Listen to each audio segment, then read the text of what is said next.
Hello students, math के आज के लेक्चर में आपका स्वागत है। आज हम मीन के ऊपर एक न्यूमेरिकल करेंगे तीनों मेथड का यूज़ करके, डायरेक्ट मेथड, अज्यूम्ड मीन और स्टेप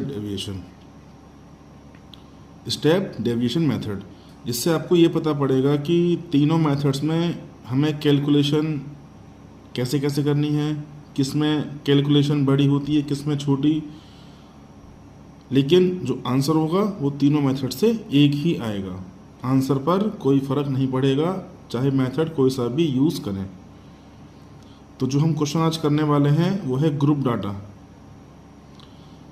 ठीक है, तो उसके लिए क्या होता है, हमें दो कॉलम बनाने ही होते हैं जो क्वेश्चन में हमको दिया हुआ है। तो जैसे कि एक क्वेश्चन मैं लिख रहा हूँ, पहला कॉलम CI,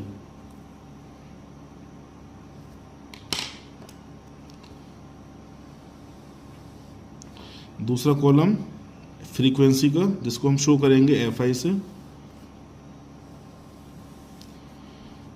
चलिए लिखते हैं। पहला जो क्लास CI का मतलब होता है क्लास इंटरवल। तो जो पहला इंटरवल है वो है 0 से 10,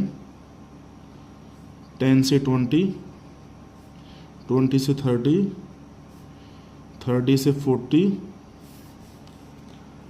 और 40 से 50। तो 1 2 3 4 5 हमारे पास इंटरवल्स हैं। फ्रीक्वेंसी 8, 12, 10, 11 और 9। इस तरीके से आप लाइंस को ड्रॉ कर लेंगे। तो ये इतना तो हमको क्वेश्चन में दिया होता है, क्लास इंटरवल और फ्रीक्वेंसी। ये FI मतलब F1, F2, F3, F4, F5। तो 5 एंट्री है तो 5 फ्रीक्वेंसी, तो कॉमन नोटेशन हो गया FI। तो जो हम मेथड यहाँ पर यूज़ कर रहे हैं वो है डायरेक्ट मेथड। तो साथ ही साथ मैं आपको फॉर्मूले भी लिखवाता चलूँगा। तो डायरेक्ट मेथड तो हम लिख चुके हैं पिछले वीडियो में। अज्यूम्ड मीन और स्टेप डेविएशन का फॉर्मूला मैंने नहीं लिखवाया था, वो आज के लेक्चर में मैं लिखवा दूंगा। तो तीसरा जो कॉलम होगा वो होगा XI का।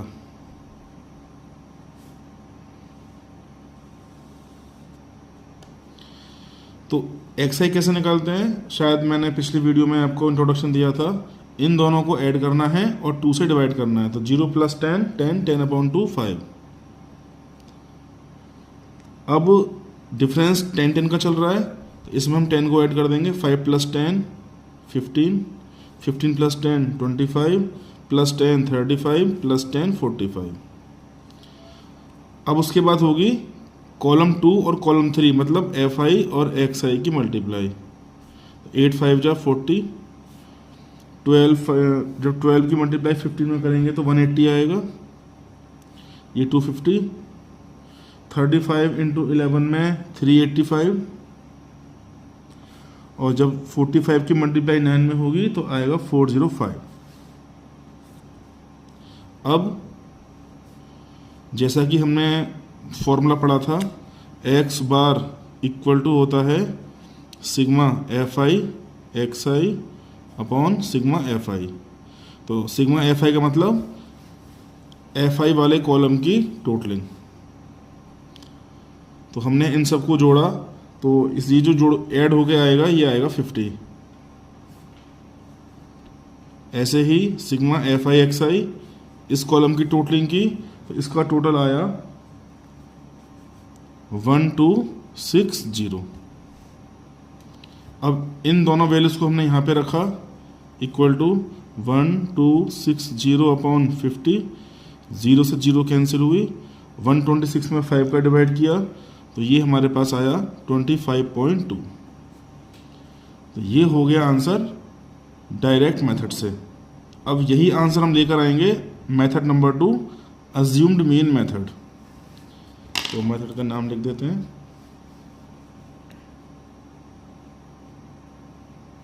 Assumed mean method.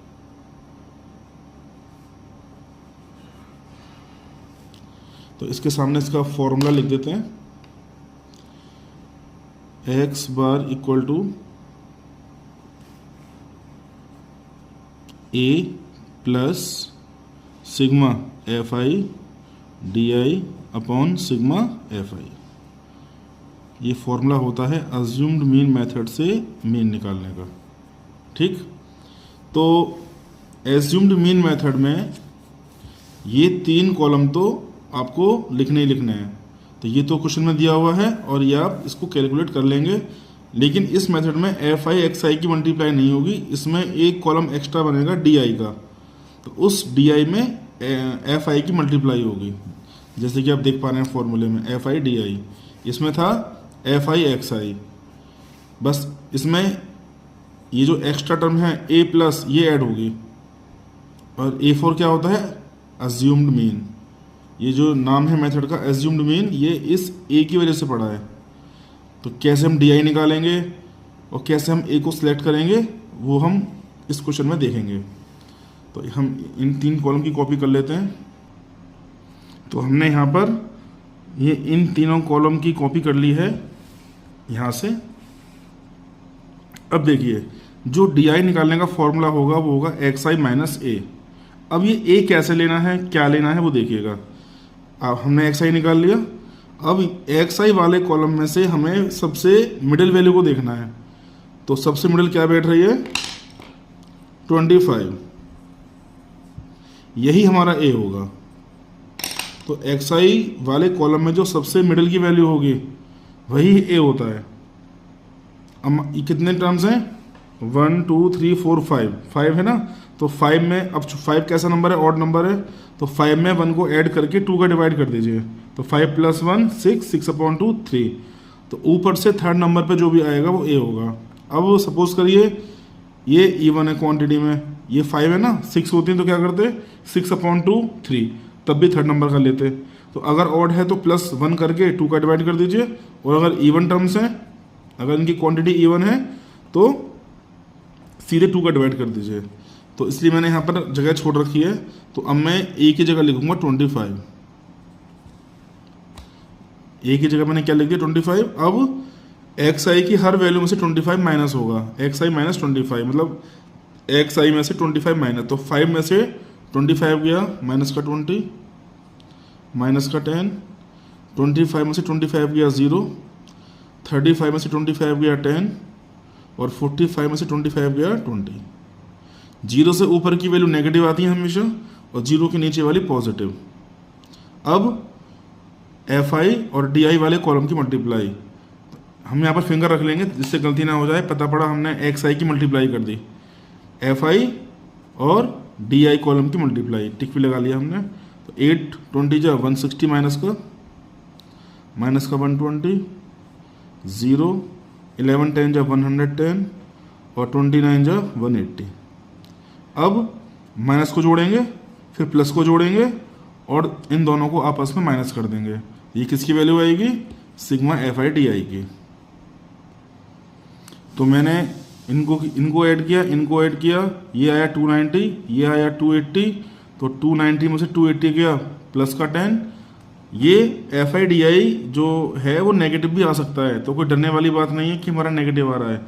ये नेगेटिव आ सकता है, मान लो ये 300 होता माइनस का, और ये होता प्लस का 290, तो यहाँ पर आता माइनस का 10। लेकिन मीन कभी नेगेटिव नहीं आएगा। और सिग्मा एफ आई हमारा कितना आ रखा था, 50, तो हमने इसको यहाँ पे लिख दिया। अब इन दोनों वैल्यूज़ को हम इस फॉर्मूले में पुट करते हैं। तो कितना आया, ए हमारा कितना है 25, plus sigma F I D आई कितना है 10, और सिग्मा एफ आई 50।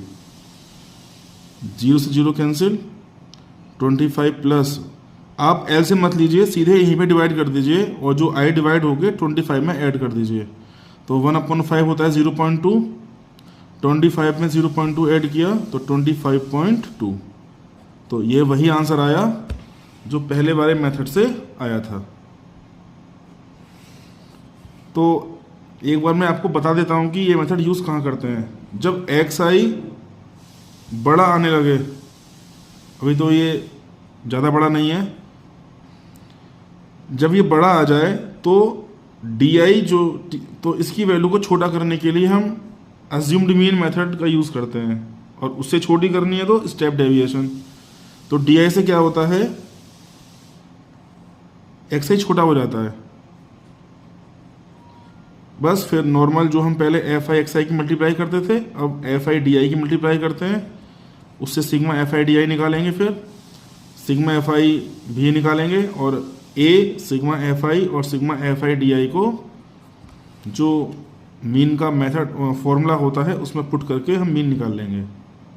अब इसी क्वेश्चन को करेंगे हम मेथड नंबर 3, स्टेप डेविएशन। तो स्टेप डेविएशन मेथड में सी आई एफ आई एक्स आई तो होगा ही होगा, तो ये 3 कॉलम तो तीनों मेथड में कॉमन है, ये ध्यान रखिएगा।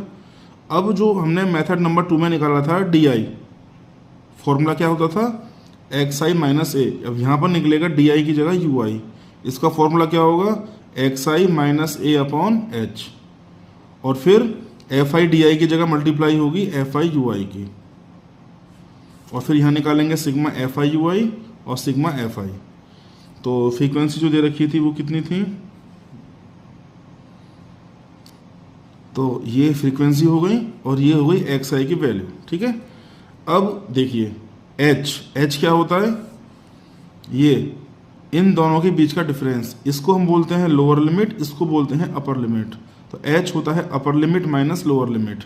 तो 10 में से 0 गया 10, 20 में से 10 गया 10, 30 में से 20 गया 10, तो एच की वैल्यू आ रखी है 10।